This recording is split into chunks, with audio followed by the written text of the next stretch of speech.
Chapter 16 Omega-3 Integration and Resolution Capacity. Omega-3 fatty acids enter the membrane as structural components that alter how the system handles signaling, deformation, and termination of stress responses. Their defining feature is a series of double bonds positioned in a way that increases chain flexibility while also enabling specific biochemical transformations. When incorporated into phospholipids, these fatty acids change local packing behavior, increasing spacing and mobility within the bilayer. This effect resembles other polyunsaturated lipids, but omega-3 integration carries an additional consequence. It alters the types of signaling molecules that can be generated from the membrane itself, shifting how the system initiates and resolves responses. Integration occurs through standard remodeling cycles, where existing lipids are replaced with those available from circulation. Omega-3 fatty acids become part of the bilayer over time, distributing unevenly based on functional demand. They are often enriched in regions that require rapid signaling and dynamic behavior, such as neural membranes and immune interfaces.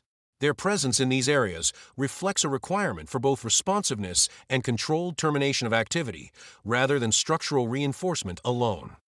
The primary functional impact of omega-3 integration lies in how these lipids are converted into signaling molecules. When membrane phospholipids are cleaved during activation, omega-3 fatty acids serve as substrates for the production of mediators that guide the progression and termination of responses. These mediators influence local cellular behavior by altering receptor activity, ion channel function, and gene expression patterns. The key distinction is not simply the initiation of signaling, but the ability to bring that signaling to completion. Resolution capacity refers to the system's ability to terminate an activated state and return to baseline. This requires coordinated processes that reduce signaling intensity, clear cellular debris, and restore structural conditions within the membrane. Omega-3 derived mediators contribute to this process by shifting cellular behavior away from continued activation and toward restoration. They influence how immune cells interact with their environment, how vascular systems respond to stress, and how signaling pathways are downregulated once their purpose has been fulfilled. Membrane composition determines whether this transition can occur efficiently. When omega-3 fatty acids are present in sufficient proportion, the system has access to the substrates required for generating resolution signals. When they are limited, signaling may proceed through initiation phases without a corresponding capacity to terminate, leading to prolonged activation. This creates a state where responses persist beyond their functional necessity, increasing structural and metabolic load on the system. Integration must remain balanced with structural requirements. The multiple double bonds in omega-3 fatty acids increase susceptibility to oxidation and reduce packing density, which can compromise membrane stability if present in excess. Their incorporation, therefore, depends on containment within a broader framework that includes saturated and monounsaturated lipids. This framework preserves structural integrity while allowing omega-3 lipids to perform their signaling role. Spatial distribution further refines their function. Omega-3 fatty acids are often concentrated in specific regions where their conversion into signaling molecules is most relevant. This localization ensures that their effects remain targeted rather than global, allowing resolution processes to occur where needed without altering the entire membrane environment.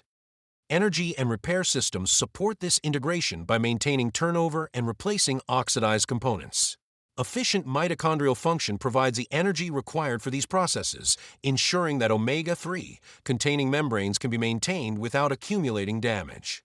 Antioxidant systems also play a role in limiting the extent of oxidative modification, preserving the functional properties of these lipids. Omega-3 integration therefore links membrane composition to the system's ability to complete its responses. By providing substrates for signaling pathways that terminate activation, these fatty acids influence whether processes resolve or persist. Their role is defined by how they are incorporated, where they are distributed, and how they interact with the surrounding structural framework. When integrated within a stable membrane architecture, they support the transition from activation to resolution, allowing the system to return to baseline after stress. When this integration is unbalanced, the same properties that enable signaling can contribute to instability because the structural conditions required to contain and complete these processes are no longer maintained. Structural incorporation into membranes. Incorporation into membranes is a controlled, stepwise process that converts circulating fatty acids into fixed components of cellular structure. Fatty acids do not enter the bilayer in a free state.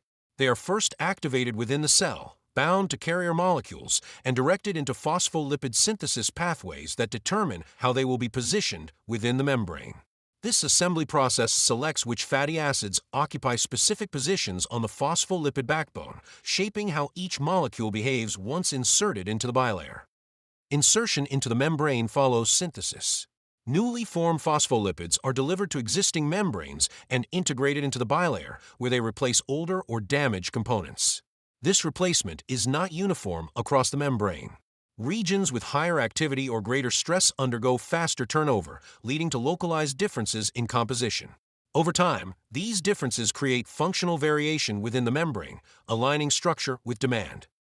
Omega-3 fatty acids alter membrane structure through their geometry once incorporated. Multiple double bonds introduce flexibility along the chain, increasing spacing between adjacent lipids and allowing greater lateral movement. This changes local packing density and influences how the membrane responds to deformation, signaling, and transport activity. The effect is not isolated to individual molecules. As more omega-3 containing phospholipids accumulate, the collective behavior of the membrane shifts toward increased mobility and altered interaction between components. Position within the phospholipid molecule matters. Omega-3 fatty acids are typically incorporated at specific positions that influence how they interact with neighboring lipids and proteins. This positioning affects membrane curvature, domain formation, and the accessibility of these fatty acids for enzymatic release during signaling events. The structure of the phospholipid therefore determines not only how the membrane behaves mechanically, but also how it participates in biochemical processes. Remodeling cycles continuously adjust this composition. Enzymatic systems remove existing fatty acids and replace them with those available in the cellular environment. This allows the membrane to adapt over time, integrating new inputs and discarding components that no longer support optimal function. The rate of this process depends on metabolic activity, energy availability, and the level of stress experienced by the cell. Incorporation also influences interactions with cholesterol and other lipids. Omega-3 containing phospholipids alter how tightly cholesterol can pack within the membrane, affecting overall fluidity and domain organization. These interactions shape the distribution of signaling platforms and the behavior of embedded proteins, linking structural incorporation to functional outcomes. Energy availability constrains the entire process. Synthesis, transport, and insertion of new phospholipids require ADP and coordinated enzymatic activity. When energy supply is sufficient, turnover maintains membrane integrity and adapts composition to current conditions. When energy is limited, incorporation slows, and existing components remain in place longer, even if they are suboptimal. Structural incorporation into membranes, therefore, represents the mechanism by which external inputs become internal architecture. Through activation, synthesis, and targeted insertion, fatty acids are converted into components that define how the membrane behaves.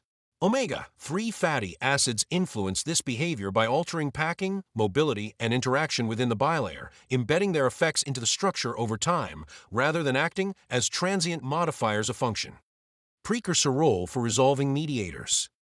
Omega-3 fatty acids function as embedded substrates that can be released from a membrane and converted into signaling molecules that terminate active responses.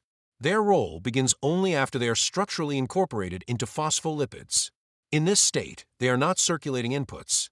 They are part of the membrane itself, positioned for rapid access when enzymatic systems are activated. When cell transitions into an active state, specific enzymes cleave fatty acids from a phospholipid backbone, liberating omega-3 chains into the local environment. This release is tightly controlled and occurs at defined sites where signaling is required. Once released, these fatty acids enter enzymatic pathways that convert them into mediators with specific functional effects. The structure of omega-3 molecules determines the types of mediators that can be produced. Multiple double bonds allow for transformations that generate compounds capable of altering cellular behavior in a directed way. These mediators do not initiate broad activation. They shift ongoing processes toward termination, reducing signaling intensity, promoting clearance of cellular debris, and restoring baseline conditions within the tissue. The availability of these mediators depends entirely on prior incorporation. If omega-3 fatty acids are not present within the membrane, the system cannot produce them at the required time or location. Circulating fatty acids cannot substitute for this function because the timing of release must match the activation state of the cell. Structural incorporation ensures that the substrate is already in place, allowing immediate conversion when enzymes are engaged. This process is spatially restricted.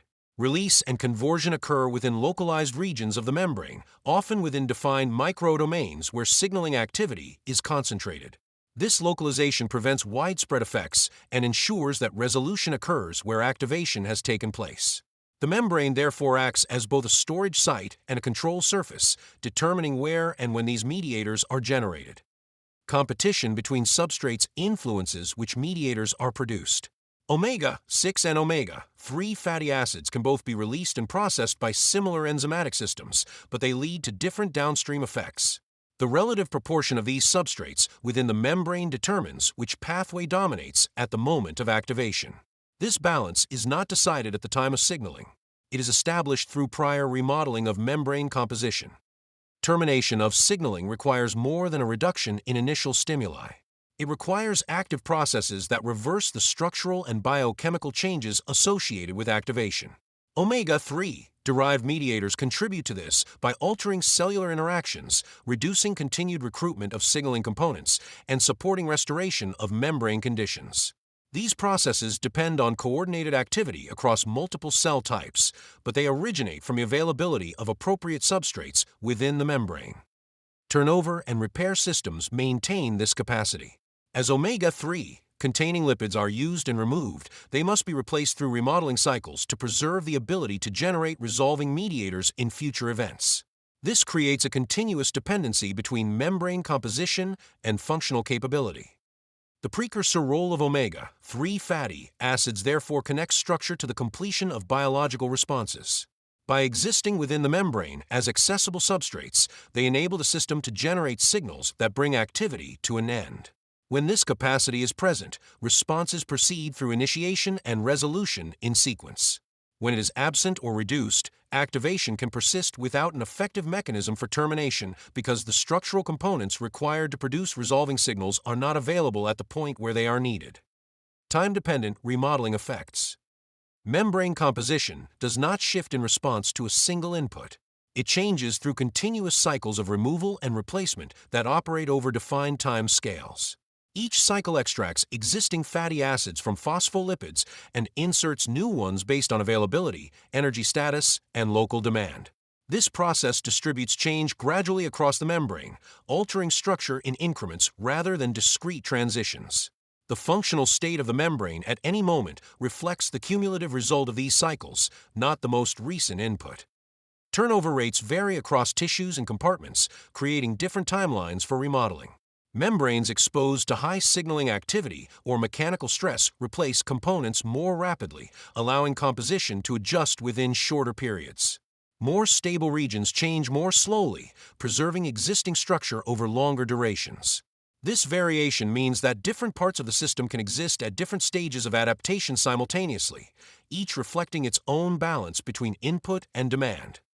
Omega-3 incorporation follows this same temporal pattern.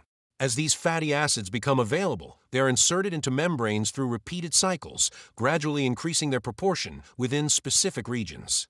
The effects on fluidity, signaling capacity, and resolution potential emerge as this proportion rises. There is no immediate shift in behavior. Instead, the membrane transitions through intermediate states, each with slightly altered properties. This progression determines how the system responds to activation over time. Removal operates alongside incorporation. Fatty acids that have been oxidized, modified, or no longer support optimal function are selectively extracted and replaced. This prevents accumulation of components that would otherwise degrade membrane behavior. The efficiency of this removal process depends on enzymatic activity and energy availability. When turnover is sufficient, altered lipids are cleared before they can significantly affect structure. When it slows, these components persist, extending their influence on membrane properties. Time dependence also governs how signaling capacity evolves. The balance between different fatty acid types within the membrane determines which mediators can be produced during activation. As composition shifts, the relative availability of substrates changes, altering the signaling profile of the cell. This change is not instantaneous. It follows the pace of remodeling, meaning that the system's ability to initiate or resolve responses adjusts gradually rather than abruptly. Energy supply constrains the rate of these changes. Remodeling requires ADP for enzymatic activity, transport, and synthesis. When energy production is stable, turnover proceeds at a rate that maintains alignment between structure and demand. When energy is limited, both removal and incorporation slow, locking the membrane into its current state. This prolongs the presence of suboptimal components and delays adaptation to new inputs. Time-dependent remodeling therefore defines how membrane structure evolves. Each cycle contributes a small adjustment, and the accumulation of these adjustments determines functional outcomes. The system does not respond to single events with immediate structural change. It integrates inputs over time, embedding them into the membrane through repeated replacement. As a result, the behavior of the cell reflects sustained conditions rather than transient fluctuations because the architecture that governs function is continuously updated through processes that operate on defined temporal scales. Limits of supplementation without structure. Supplementation introduces substrates into circulation, but it does not determine how those substrates are incorporated, distributed, or retained within the membrane. Structural outcomes depend on the state of the system that receives these inputs. Without an existing framework that supports controlled incorporation and turnover, added fatty acids remain loosely connected to function, moving through transport pathways without being embedded into stable architecture. The presence of a nutrient in circulation does not guarantee its integration into the structures that define cellular behavior. Incorporation requires coordinated enzymatic activity, energy availability, and a membrane environment capable of accepting new components without destabilization. If the bilayer is already disordered, additional polyunsaturated inputs increase spacing and movement without restoring cohesion. This amplifies permeability and variability rather than correcting it. The system lacks the structural density required to contain the effects of these lipids, so their integration shifts the membrane further away from controlled behavior instead of toward it. Turnover rate determines whether supplementation can influence structure. If removal and replacement cycles are active, new inputs gradually alter membrane composition over time. If turnover is impaired, existing components remain in place regardless of what is supplied. In this state, supplementation accumulates in circulation or storage pools without meaningfully changing the membrane. Structural conditions persist because the mechanism required to replace them is not operating at a sufficient rate. Energy availability sets the upper limit on this process. Incorporation, remodeling, and repair all require ADP. When mitochondrial output is constrained, these processes slow, reducing the system's ability to integrate new substrates. Under these conditions, supplementation increases the burden on a system that cannot process it efficiently, leading to accumulation without functional integration. Distribution also limits effectiveness. Fatty acids must be delivered to specific regions where they are needed, not simply present in the bloodstream. Without proper transport and targeting, inputs disperse unevenly, leading to localized changes that may not align with functional demand. This uneven distribution introduces variability across the membrane, affecting signaling and transport in inconsistent ways. Structural context determines how supplemented fatty acids behave once incorporated. Omega-3 lipids, for example, require a surrounding framework of saturated and monounsaturated fats to maintain stability while enabling their signaling role. Without this framework, their presence increases susceptibility to oxidation and reduces packing density. The intended effect on resolution pathways is offset by increased instability at the level of the membrane itself. Signaling capacity is also constrained by structure. The generation of mediators depends on the availability of substrates within the membrane and the organization of enzymatic systems that process them. Supplementation does not directly modify these systems. It only alters substrate availability. If the structural organization required for controlled release and conversion is not present, increased substrate does not translate into effective signaling. The timing of supplementation relative to remodeling cycles further limits its impact. Inputs must be sustained long enough to be incorporated through repeated cycles. Short-term increases in availability do not produce immediate structural change because the membrane reflects cumulative replacement rather than transient exposure. This creates a delay between input and effect that cannot be bypassed by increasing dosage. Supplementation therefore operates within the constraints of structure. It can supply the materials required for change, but it cannot impose that change on a system that lacks the capacity to integrate them. Structural integrity, energy availability, and active turnover determine whether inputs become part of the membrane or remain external to it. When these conditions are not met, supplementation fails to produce the intended outcome because the architecture required to translate input into function is not in place.